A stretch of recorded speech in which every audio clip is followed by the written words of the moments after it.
In 1997, the average UK house cost £55,000, 3.5 times the average salary. A 24-year-old could save for a few years, get a mortgage, and own a home before they turned 30. But somewhere between then and now, something broke. By 2025, the average UK house cost £300,000, 7.5 times the average salary. The average first-time buyer was 34 years old. And the deposit alone, £53,000, was more than most people had saved in their entire adult life. This was not the market. This was not supply and demand. This was a crime scene, and the fingerprints are everywhere. Let's look at what happened.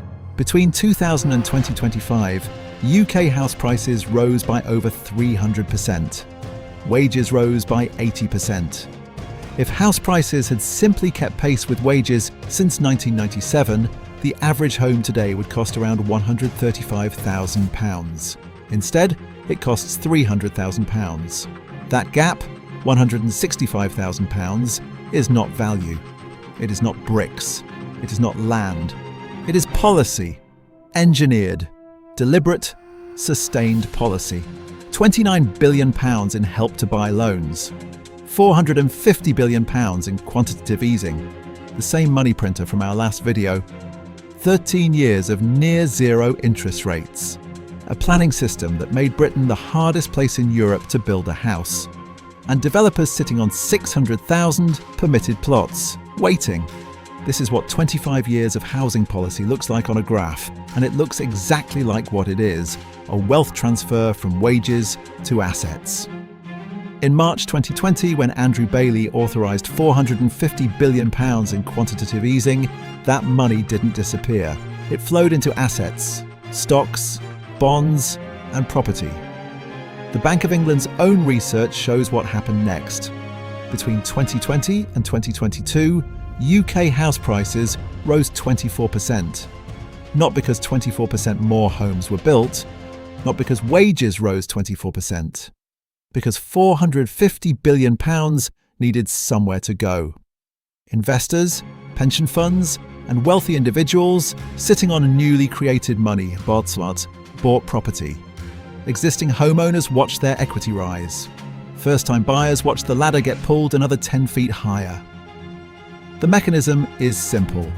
More money chasing the same number of houses. Prices go up. The people who already own houses get richer. The people who don't get locked out. QE was not neutral. QE was a wealth pump, and the housing market was the primary beneficiary. In 2013, the government launched Help to Buy. The pitch was simple. First-time buyers only need a 5% deposit. The government loans the rest. £29 billion in total. But a 2024 study in the Journal of Urban Economics found what everyone suspected. Help to Buy pushed up new build prices without building more homes. In London, the scheme raised prices by an estimated 5%, while construction remained flat. Here's how the crime works. Step 1. The government subsidises demand. More buyers enter the market. Step 2. Supply stays fixed because the planning system blocks new construction. Step 3. Prices rise. Step 4. The same government that created the scheme announces it was a success because more people are on the ladder. Nobody asks what they paid to get on it. £29 billion of taxpayer money. 0 additional homes. And house builders, the real beneficiaries, saw their share prices triple. Britain is the hardest country in Europe to build a house in. A discretionary planning system means that every new development, even a single house, must be approved by a local council. The Centre for Cities estimates the UK has a backlog of 4.3 million missing homes. Homes that would exist if we had built at the same rate as countries with sensible planning systems. But the shortage is not an accident either. It serves a purpose. Scarce supply keeps prices high. High prices make existing homeowners, 65% of households, feel wealthy. No politician loses an election because house prices are too high. They lose elections because house prices fall. The planning system wasn't designed to stop building, but it was preserved for exactly that reason. While 4.3 million homes are missing from the housing stock, Britain's biggest house builders are sitting on 600,000 plots of land with planning permission and not building on them. The economics are simple. If you're a house builder and you release all 600,000 homes at once, prices fall. So you release them slowly, drip by drip, plot by plot. Enough to hit your quarterly targets, never enough to threaten the price. It is, as one Reddit thread put it, plainly market manipulation, except it's legal. And it's been happening for decades. The Competition and Markets Authority launched an investigation in 2023. In February 2024, it found that the planning system, land banking, and unacceptably high profit margins had produced a housing market that was, in its words, not functioning well. The report was published. The practices continued. Nothing changed. Sophie is a secondary school teacher in Manchester. She's 31. She earns £36,000 a year, above the national median. She's been saving £400 a month since she was 25.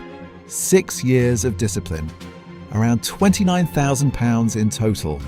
The average deposit for a first-time buyer in England is £53,000. Sophie is £24,000 short. Her parents can't help. 37% of first-time buyers now rely on the bank of mum and dad, up from 27% just a few years earlier. The average parental gift, £55,572. Sophie's parents are renting. They don't have £55,000. So Sophie keeps saving. But while Sophie saves £400 a month, house prices in Manchester have risen by an average of £800 a month over the last 5 years. She is not catching up. She is falling further behind with every deposit, every month, every year. And Sophie is not unusual. In 2025, the median home in England costs 7.6 times median earnings. A mortgage on a £270,000 house at 5% interest costs £1,300 a month. Sophie's rent is £950. She cannot afford the mortgage. She cannot afford the deposit. And she is 31 years old with a professional job and 6 years of savings. This is the UK housing market in 2026. Not a ladder, a wall. For 13 years, from 2009 to 2022, the Bank of England held interest rates below 1%. Mortgages were cheap. A £200,000 loan cost £900 a month. Affordable, almost too affordable. But cheap money doesn't make houses cheaper. It makes debt cheaper. And when debt is cheap, people can borrow more. When people can borrow more, they bid more. When they bid more, prices rise. The 13-year low-rate experiment was not a rescue for first-time buyers. It was a subsidy for asset owners. It allowed existing homeowners to remortgage, extract equity, and buy second properties. It pushed buy-to-let investors into the market. And it convinced an entire generation that 2% mortgages were normal. Then rates hit 5.25%. The cheap debt era ended overnight. But the prices it created didn't fall. The debt got more expensive. The houses stayed exactly where they were. And the generation that had just scraped onto the ladder found themselves paying £400 more a month. Not for a bigger house, not for a better neighbourhood, but for the same walls, the same roof, the same bedroom. £400 more every month. And the housing crisis is not just about housing. When house prices rise faster than wages for 25 years, the economy reorganises around property. Pensions invest in real estate funds. Banks lend against rising collateral. The government collects stamp duty on transactions, £15 billion in 2022, more than alcohol and tobacco taxes combined. Home ownership, once a route to security, became the primary mechanism of wealth inequality. If your parents owned a home in the 1990s, you are statistically likely to own one today. Not because you earned more, but because you inherited more. If they didn't, you are statistically likely to be renting at 40. The housing market has become a hereditary system. Aristocracy by postcode, inheritance by equity release. And nobody voted for it. Nobody debated it. Nobody called it what it was. A house should cost what it costs to build. Bricks, labour, land. Economics 101. But in Britain, a house costs what a small group of people decided it should cost. Central bankers who printed £450 billion. Politicians who designed Help to Buy without building a single extra home. Developers who sat on land for decades while the queue grew longer. Planners who protected the views of existing homeowners over the futures of everyone else. Each decision, taken alone, looked reasonable. A rescue package, a helping hand, a local concern, but taken together over 25 years, they form a pattern. And the pattern is unmistakable. House prices were not an accident. They were a policy outcome. And they were the single largest upward transfer of wealth in modern British history.